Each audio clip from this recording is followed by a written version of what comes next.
Bismillahirrahmanirrahim. Assalamualaikum warahmatullahi wabarakatuh. Alhamdulillah, hari ini dapat kita bersua lagi untuk kita belajar bab yang ke-12, iaitu bab yang kedua terakhir untuk silibus tingkatan 1 Geografi KSSM.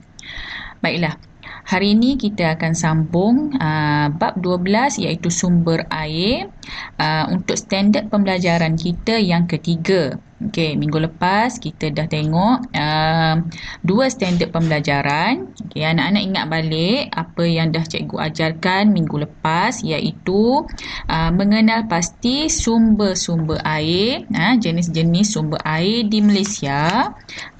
Okey, ada air sungai, ada air tasik kan. Ada air di bawah tanah.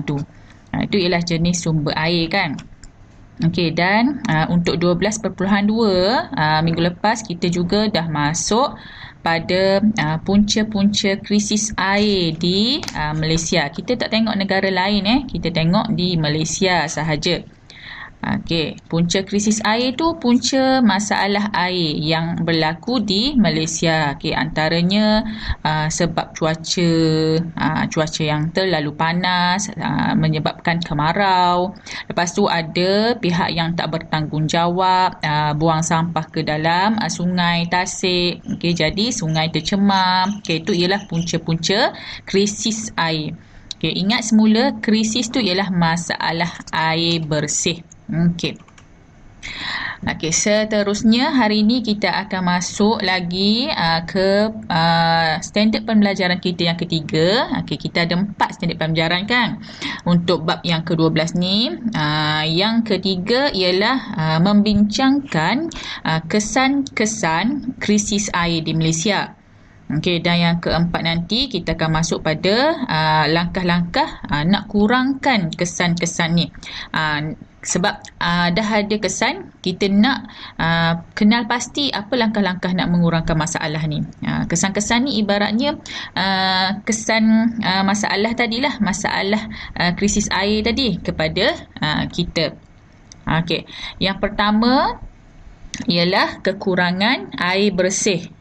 Kekurangan air bersih sebab kita nak minum, kita nak basuh baju, kena guna air bersih. Okey, yang kedua kesan terhadap tanah. Cuba tengok tanah dia, jadi kering kontang. Okey, sebab cuaca yang terlalu panas. Okey, yang ketiga mungkin ada jangkitan penyakit. Sebab ada air tapi air yang digunakan tak bersih. Okey, nanti kita akan tengok penyakit apa yang akan menular. Okey, dan seterusnya kepupusan flora dan fauna. Tengok ni, ikan mati dah. Ikan ni fauna. Okey, jadi tak ada air, ikan tu mati. Okey, next. Kita tengok pada huraian untuk kekurangan air bersih. Okey, kalau tengok gambar kat tepi ni, ni yang berlaku di Selangor, biasanya berlaku di sebelah pantai barat. Ada masalah air yang berpanjangan. Jadi dia kena catu. Catu tu maksudnya tak boleh guna banyak lah. Dalam sehari tu kena fikirlah nak pakai banyak mana. Kalau kata nak makan, kena guna banyak ni je air. Mandi pun kadang-kadang tak dapat sebab dicatu air bersih.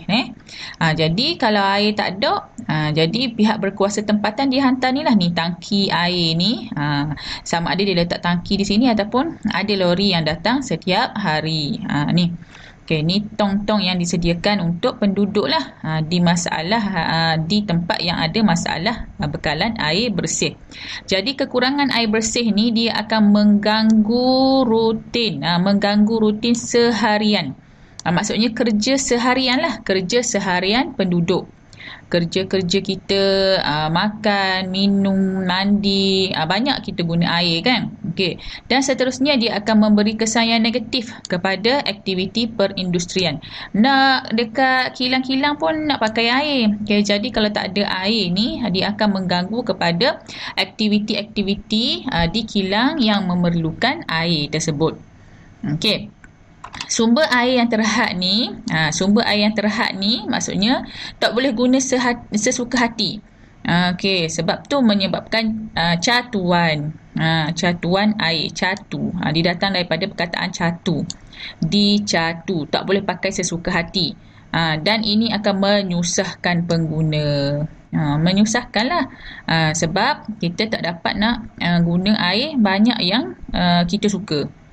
Okey, dan seterusnya ni dibagi tahu mengenai aktiviti pembenihan awan. Pembenihan awan yang memakan kos yang tinggi. Kos maksudnya pembenihan awan ni harga dia mahal nak buat. Sebab teknologi dia canggih. Okey, perlu dilakukan sebagai langkah alternatif, sebagai satu langkah untuk mengatasi masalah kekurangan air yang bersih. Okey, jadi dia kata kalau kata masalah hujan lama tak turun dan menyebabkan kekurangan air bersih di satu-satu tempat, maka boleh buat pembenihan awan. Ada cara dia lah. Okey. Next. Okey, kesan terhadap tanah pula. Okey, kekurangan bekalan air menyebabkan tanah jadi gini. Ni tak ada air lama lah ni. Dalam masa yang lama, kemarau. Dia jadi kering kontang. Ni, tanah jadi kering. Lepas tu dia jadi tandus. Tandus ni maksudnya kering lah. Dan juga gersang. Ni keadaan yang gersang lah ni. Gersang dia tiada kelembapan kat situ. Okey, maka tanah yang kering kontang ini menyebabkan tanaman macam padi, contoh dibagi padi lah, sebab padi ni nak guna air banyak untuk hidup. Sebelum dia hidup, sebelum dia membesar tu dia nak guna air kan. Okey, tanaman seperti padi ni musnah. Okey, dan aktiviti tadi menyebabkan ni pertanian tergendala. Bukan aktiviti tadi, keadaan kemarau tadi menyebabkan aktiviti pertanian tergendala. Okey, makanya petani akan rugi. Dah sebab tak boleh nak buat padi, tak boleh nak tanam tumbuh-tumbuhan yang lain. Sebabnya kekurangan air. Kalau tanam pun akan rosak. Okey, contohnya kemusnahan tanaman padi menjejaskan pendapatan petani. Okey, itu ialah kesan terhadap tanah. Okey, yang ketiga, kesan pada manusia, jangkitan penyakit ataupun wabak penyakit. Contoh ni dekat gambar ni. Okey, contoh penyakit yang berjangkit ni macam taun. Okey, kolera. Okey, ini penyakit bawaan air. Jangan sebut denggi. Kalau denggi dia penyakit bawaan nyamuk. Okey, kolera taun akan menyebabkan cirit-birit yang teruk. Dehidrasi, maksudnya muntah apa, jadi kekurangan air dalam badan. Siapa yang pernah kena cirit-birit kan, sakit kan, kalau kena taun dengan kolera ni lagi teruk. Sebab dia ada simptom dia. Dia simptom dia lagi teruk lah daripada cirit-birit biasa tu. Sehingga kena masuk hospital. Jadi ini ialah cara-cara untuk mencegah daripada taun atau kolera ni daripada terus berjangkit dan menular. Okey, sumber air yang tercemar boleh mendatangkan pelbagai jenis penyakit berjangkit. Contohnya taun, demam kepialu dan cirit-birit. Okay, yang berpunca daripada penggunaan air yang kotor. Seterusnya, yang keempat ialah kepupusan flora dan fauna.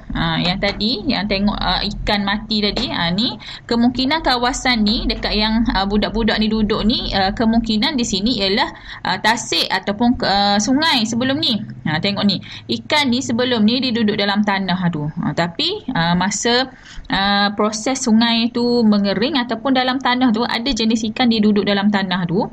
Okey, jadi semasa proses pengeringan tanah tu, dia tak sempat nak keluar daripada tanah tu. Jadi ataupun memang tak sempat nak masuk ke dalam air. Jadi dia tersekatlah di kawasan tanah tu. Macam ni krokodil. Krokodil pun mati. Sebabnya tak boleh nak lari. Ni lari mana kan? Okey, jadi kepupusan flora dan fauna. Kepupusan ni maksudnya mati. Ni. Sesetengah flora dan fauna bergantung pada sumber air untuk hidup. Sebab ni macam ikan, ketam, alligator ni, semua dia duduk dalam air. Jadi macam mana dia nak hidup kalau tak ada air? Makanya banyak perkataan maka cikgu hari ni. Okey, jadi makanya ia memberi kesan juga kepada rantaian makanan dan juga mengganggu keseimbangan ekosistem. Kenapa? Kerana bila ikan mati, ni contoh dia bagi bila ikan mati, burung kekurangan sumber makanan. Makanya lagi. Oleh sebab itu, rantaian makanan ni dah terjejas. Boleh faham Okey, alhamdulillah. Baiklah, ini ialah peta minda bagi kesan krisis air. Okey, anak-anak boleh jadikan peta minda ini sebagai nota. Okey, kesan krisis air ada 4. Okey, ini catatan dia. Okey, kekurangan bekalan air. Okey, catuan air. Tanah menjadi kontang, gersang. Kepupusan apa? Flora dan fauna. Penyakit apa? Cirit-berit. Nak letak taung kolera pun boleh. Tak ada masalah. Okey. Ini sedikit soalan uji minda untuk anak-anak. Boleh cuba jawab untuk 12.3 ni. Okey, yang pertama, dua kesan krisis air. Tadi ada 4, bagi 2 sahaja. Okey, yang kedua, bagaimana krisis air boleh menyebabkan kepupusan flora dan fauna. Dan yang ketiga, nyatakan 2 contoh penyakit bawaan air yang tercemar.